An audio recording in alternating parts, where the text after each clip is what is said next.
केंद्रीय मंत्री किरेन रिजिजू ने आज लोकसभा में वक्फ संशोधन बिल पेश किया। उनके बिल पेश करते संसद में हंगामा होने लगा।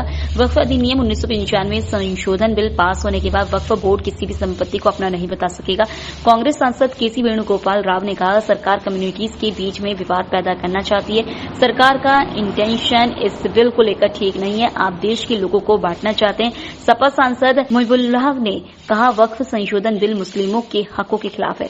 सियासत भी शुरू हो गई है। मध्य प्रदेश संयुक्त संघर्ष मोर्चा के प्रदेश अध्यक्ष शमशुल हसन ने आरोप लगाते हुए कहा कि केंद्र की मोदी सरकार मुकेश अंबानी का घर बचाना चाहती है, क्योंकि मुंबई में उनका एंटीलिया भवन वक्फ की संपत्ति पर बना है और यह मामला सुप्रीम कोर्ट में भी चल रहा है। सरकार सिर्फ अंबानी के घर को बचाने के लिए यह संशोधन बिल लेकर आई है। तो वहीं दूसरी ओर मध्य प्रदेश वक्फ बोर्ड के अध्यक्ष सनवर पटेल ने इस बिल का स्वागत करते हुए समर्थन किया है। नहीं, का मसला नहीं है। मैं बिल पे बात करूंगा जो उस पर अलग कर लेंगे। उस पर बोल चुका हूँ मैं, बोल चुका है। प्लीज ले लो बिल पे ले लो। ये जो आज वक्फ बोर्ड से संबंधित संशोधन एक्ट आया है, संशोधन किए, इसको लेकर क्या कहना चाहते हैं? संशोधन बिल ये ऐसा बिल है जिसे कि जो शासकीय सेक्टर थे उनको प्राइवेट करके जो फायदा अडानी अंबानी को जो पहुंचाया जा रहा है, ये वक्फ बोर्ड की प्रॉपर्टी को ये बिल इसलिए लाया गया कि खुर्द-बुर्द करके उन्हीं को फायदा पहुंचाया जाए। चूंकि अंबानी जी का जो एफिल टावर जो बना हुआ है, इंटीरियर टावर 25 माले का, वो इत्तेफाक से वक्फ बोर्ड की जमीन पे और सुप्रीम कोर्ट में मामला चल रहा था।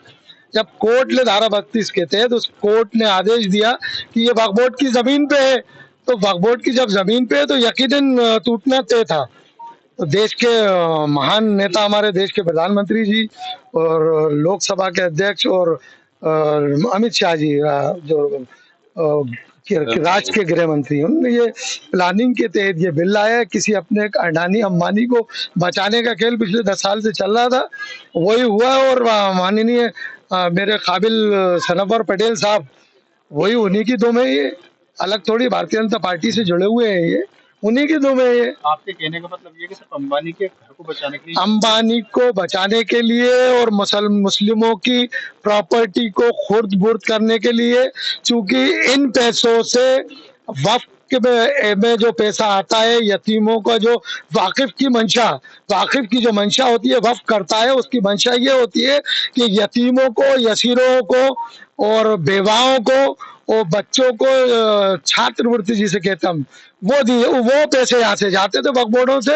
अब उस पे भी शासन की नजर थी। उस नजर के तहत ये जो खेल हुआ है, ये बड़ा खेल हुआ है, जिसे मध्य प्रदेश के वक्फ बोर्ड को भी उसका फायदा जरूर पहुंचेगा उस पे। लेकिन क्या वक्फ बोर्ड सो रहा था गहरी नींद से? समाज क्षेत्र में काम करते हैं, चाहे संस्था के नाते हो, सरकार के नाते हो, जब काम करते समय काल के प्रवाह में नई नई चुनौतियां आती है और उन चुनौतियों का सामना नए कानून से, नए एक्ट से या संशोधन के माध्यम से किया जाता है। उसी कड़ी में भारत सरकार ने आज एक नया एक्ट पेश किया है, संशोधन पेश किया है। उस संशोधन का मध्य प्रदेश राज्य वक्फ बोर्ड स्वागत करता है और उम्मीद करता है कि इस एक्ट के माध्यम से जो संशोधन होंगे, उन संशोधनों के माध्यम से राष्ट्र हित में, राष्ट्र की जो आवाम है उसकी भलाई में और राज्यों के वक्फों की भलाई में काम हो पाएंगे। सर, पहले भी इसमें संशोधन होते रहे, कांग्रेस की सरकार रही है तब भी, लेकिन अब जब संशोधन हो रहा है तो कांग्रेस कह रही है कि जनता अपने साथ। बहुत ही अच्छा प्रश्न किया आपने। जब 1954 के एक्ट से इन वक्फों का संचालन होता था, फिर दूसरा 1954 को खत्म करके 1995 आया, 95 को संशोधित करके 2013 आया और 2013 में संशोधन 2019 में हुए, तब कोई हल्ला नहीं था। लेकिन विपक्ष का काम है सिर्फ हंगामा करना, सिर्फ भड़काना। ये अपनी वोटों की राजनीति के को लेकर लोगों को भड़काने का काम करते हैं, समाज को तोड़ने का काम करते हैं।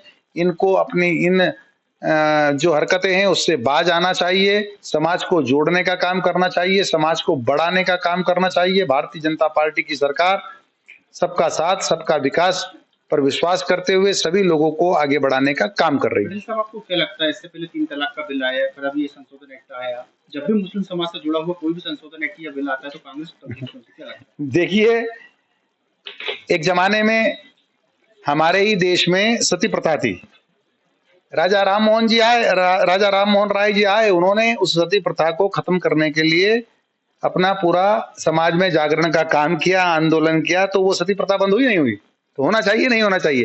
तो मैंने कहा है कि समय काल प्रवाह के अनुसार हमको अपने आप में को बदलने की आवश्यकता होती है, और 3 तलाक के को खत्म करके भी और कानून बना करके भी देश की जो बहनें हैं, जो मुस्लिम बहनें हैं, उनको ताकत देने का काम सरकार ने किया है। अब संशोधन के माध्यम से भी वक्फ की संपत्तियों को ताकत देने का काम, वक्फ की संपत्तियों से आने वाली आय को वाकिफ की मंशा के अनुसार खर्च करने का काम, जो अवैध कब्जाधारी लोग हैं, जो लगभग 99% हमारी संपत्ति पर कब्जा करके बैठे हैं, उनको हटाकर और सही उसके जो लोग हैं, जो जरूरतमंद है, जो गरीब है, जो फलाई काम है, जो एजुकेशन के काम है, जो बेटे बेटियों की फीस भरने का काम है, उस काम को आगे बढ़ाने का काम भारतीय जनता पार्टी की सरकार कर रही है। मुझे लगता है और पूरा भरोसा है कि हम इस काम में कामयाब होंगे।